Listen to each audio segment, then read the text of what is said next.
The Seaside Pier is a British institution, as much a part of the beachside holiday as a bucket and spade, and now there's a rare opportunity to own one.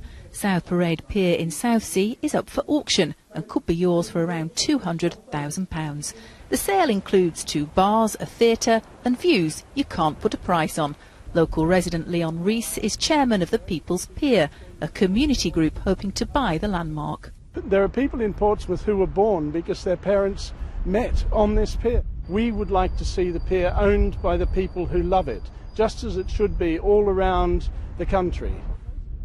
South Parade opened in 1879 and began life as a terminal for ferries taking passengers to and from the Isle of Wight.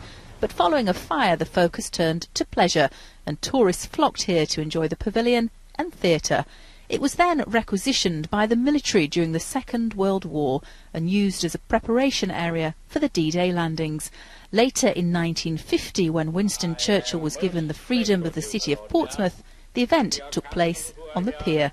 These icons of the seaside have been a feature of the British family holiday since the Victorian and Edwardian eras, when people made a pilgrimage to the beach to escape the towns and cities.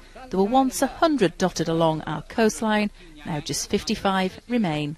Unfortunately, we don't have maybe half of those that were originally built anymore, partly because tourism has changed, and now seaside pier owners are going to have to think outside the box on how to make them commercially successful and useful to their communities.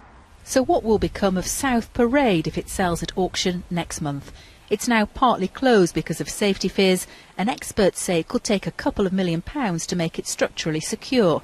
But the real challenge for any buyer is to make it appeal to the modern consumer.